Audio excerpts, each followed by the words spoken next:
Following his ringing of the New York Stock Exchange closing bell, President Ramaphosa is due to meet the world's richest man, Elon Musk. Ramaphosa has previously expressed interest in establishing the Starlink satellite service in South Africa. Let's talk to our international correspondent, Sherwin Bryce-Pease. Sherwin, a very good evening to you. Good afternoon on your end. I mean, having taken a stock of what occurred in the last few hours, we saw President Cyril Ramaphosa answering some questions, essentially selling South Africa to the global stage and ringing the New York Stock Exchange bells, but also an important meeting set to take place. Perhaps let's start off with some of the highlights of this afternoon. Perhaps just let's start first with the current meeting that is underway. We understand, Paul, that Elon Musk is in a meeting now with President Ramaphosa in the hotel. This is the hotel, the Ritz-Carlton, where the president is staying. We understand that Elon Musk is already inside. We, of course, followed the president's delegation uptown from the New York Stock Exchange, where you correctly point out he was engaged with American business leaders, following, of course, a roundtable discussion around rare earth minerals and the excavation of those minerals in terms of a renewable future. So a very business-centric, focused day on the sidelines of the UN General Assembly. But as the president said live on camera a few weeks ago in South Africa, he was in touch with Elon Musk. This now seems to be a follow-up to that earlier contact. The president is seeking Elon Musk's investments in South Africa, be that through the Starlink enterprise or through Tesla, of course, one of the most successful electric vehicle manufacturers in the world. But they do not have a presence in South Africa. And Elon Musk, as you well know, was born in South Africa, has relations, long-standing relations with the country of his birth. And so the president seeking really to entice Elon Musk among a number of foreign direct investors that he's been engaging with today to invest in South Africa. They view foreign direct investment as catalytic to the future that South Africa wants. And as we spoke earlier, very much focused on this new era in South Africa's democracy, the government of national unity, talking about how, people, opposition parties that were at each other's throats are now in the same government together, invoking the era of former President Nelson Mandela soon after South Africa's first democratic election, the government of national unity being emblematic of what we are seeing play itself, certainly from the president's perspective, in South Africa's political arena today. And talking about how this new era post the May elections has really engendered a spirit of confidence. Business confidence is up. The president leaning on that and saying very much that the years of bad regulations, policy persuasions, those are all being looked at, the regulatory framework in terms of businesses, the ease of doing business in South Africa, a big concern for American investors.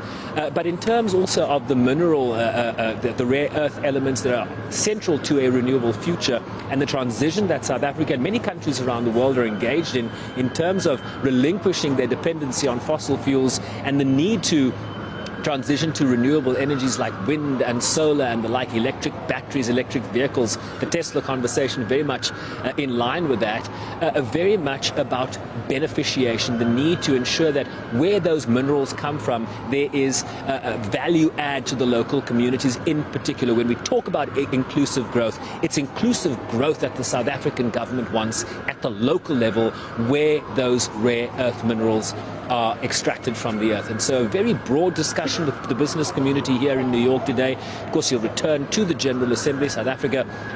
He will present South Africa's country statement after the opening of the general debate. The Secretary General will speak, the President of the General Assembly.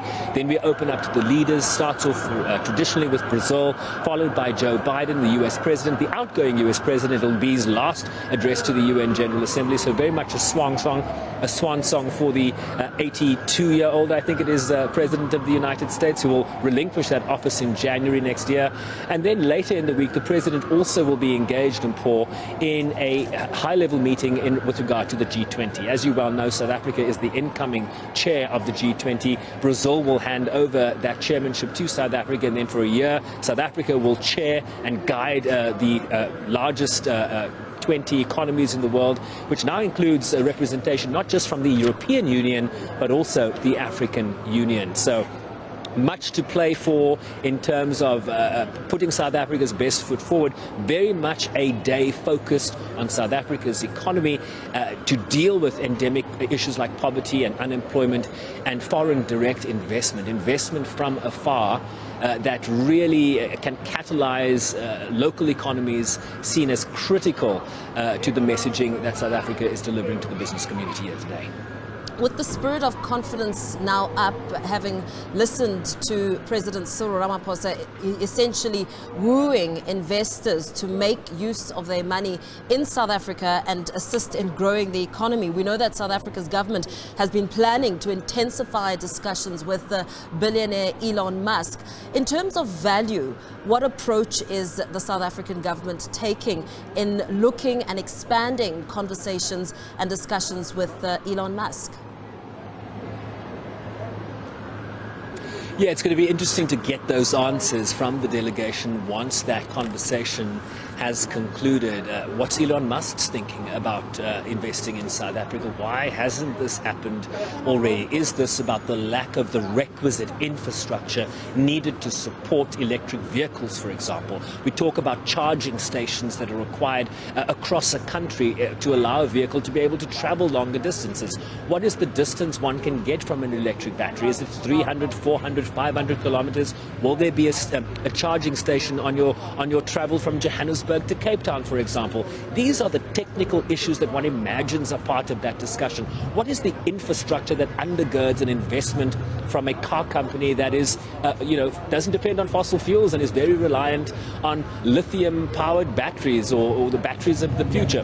What does it look like in terms of the environmental impact of that infrastructure? What does it look like in terms of when those batteries run their course of life? Well, how do you dispose of them?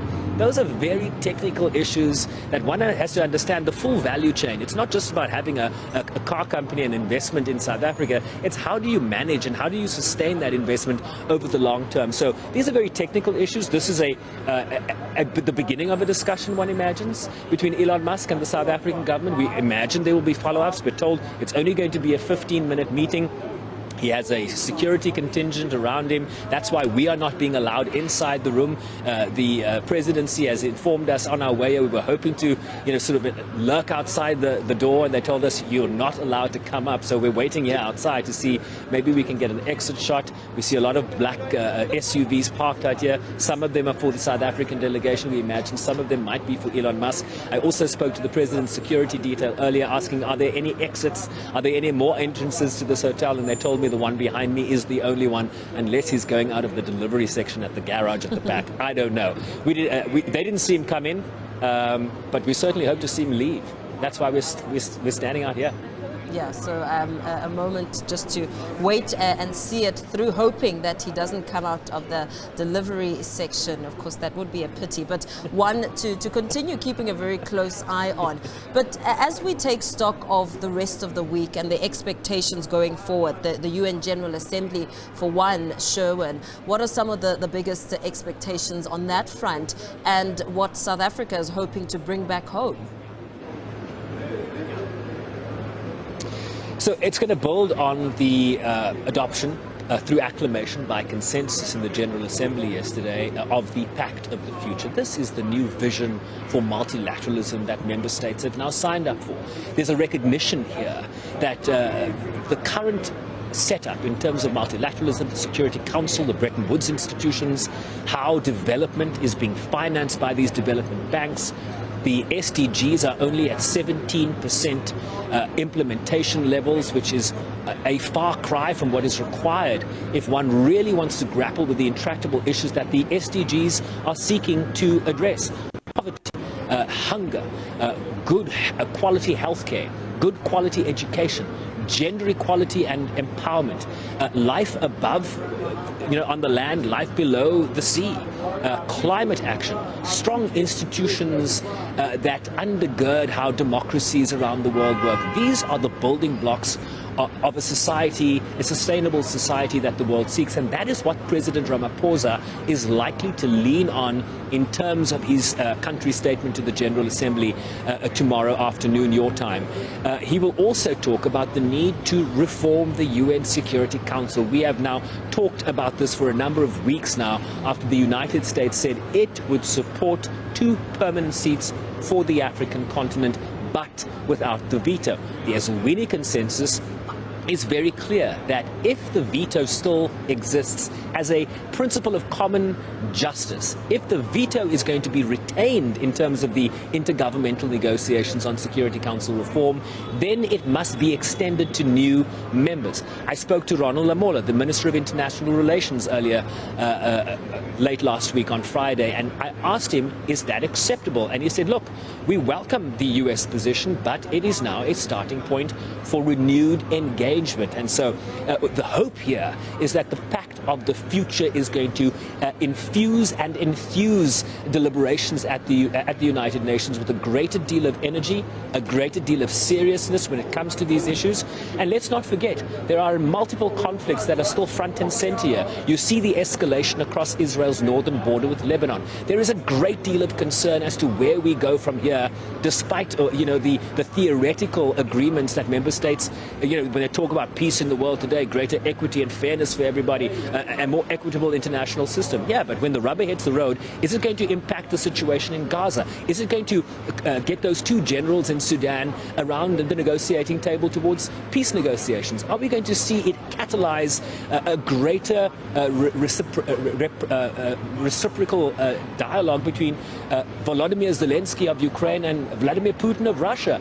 These are the big issues. You cannot have development when you have such levels of insecurity around the world. Just think about how poverty has been exacerbated, how healthcare outcomes have been exacerbated just in the enclave of Gaza. So there are real issues that need to be addressed here, and I think we'll hear some of those elements from President Ramaphosa. Of course, he also met, as you well know, with the ICC prosecutor Karim Khan. You also know that the ICC, he has sought arrest warrants for Benjamin Netanyahu's defense secretary, Yoav Gallant. He is also pursuing the leadership of Hamas. Many of those have been killed already, we understand.